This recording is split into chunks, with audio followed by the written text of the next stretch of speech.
Time to go now to Lynna Nealon, Vice President and Director of Corporate Advocacy for the National Center on Sexual Exploitation. Lynna, great to have you back on the show. A lot to get to.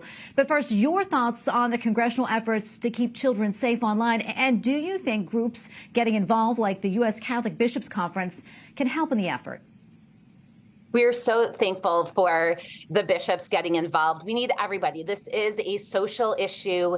Children are being harmed by social media, and we are grateful to see bipartisan support around prioritizing child protection. The National Center on Sexual Exploitation very strongly endorses the Kids Online Safety Act. It introduces some bare minimum measures of safety that tech companies really should have implemented from the very get-go. They are dangerous by design, and we need to stop letting corporations get away with harming our children to the extent that they are. So we're thrilled that the bishops are involved.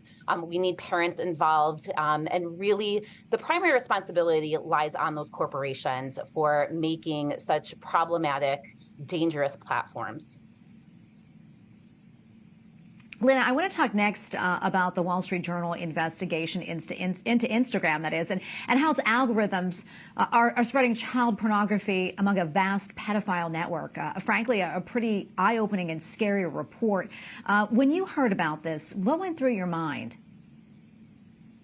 Sadly, we have been tracking these pedophile networks since about 2018, and we had brought them to Instagram's attention and elevated it in the public eye. This is not something new. Pedophiles are very easily found, and they do follow children and teens on Instagram. You can see the commentary where they're actually pointing and sharing other accounts that pedophiles should follow.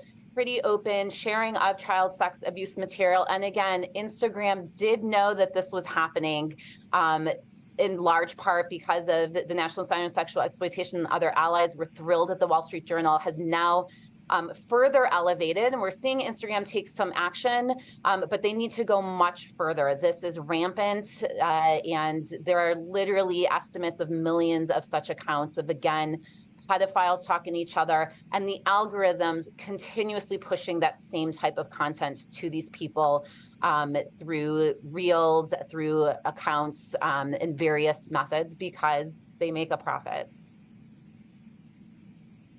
You know, it's really frightening, something maybe you knew about, but I know, frankly, I didn't, something that the report brought up.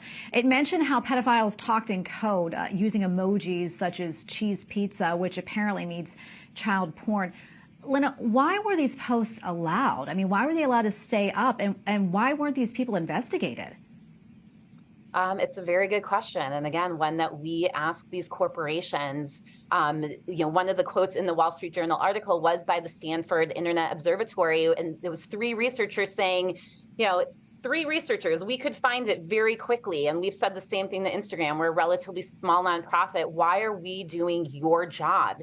And again, the only thing that we can surmise is that Instagram, it's a willful ignorance. Instagram does not want to prioritize stemming these networks because they are, again, benefiting Instagram in some way, shape, or form. Because again, they're not that hard to find. They are not lurking underneath the surface or the dark web. They are plain as day. You can see in the comments the sharing, very thinly veiled hashtags and emojis that, again, those of us who are in the child online safety field recognize quite quickly. There's no reason Instagram shouldn't be able to recognize them and remove them.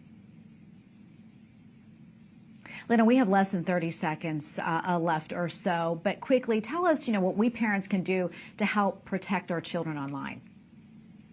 Absolutely know the platforms that your children are using, understand the risks and the harms, have constant conversations with them from a young age about what is appropriate and what might be harmful, and also share with them other adults that they can go to if they are accessed by a predator or they see sexually explicit content, someone who can help them navigate that. It is imperative. It's not a question of if, it's a question of when. Parents need to be vigilant and also press on the corporations to be held accountable. Talk to your legislators. We will see change. Lynna, thanks so much for coming on and your insights. We really appreciate it. My pleasure.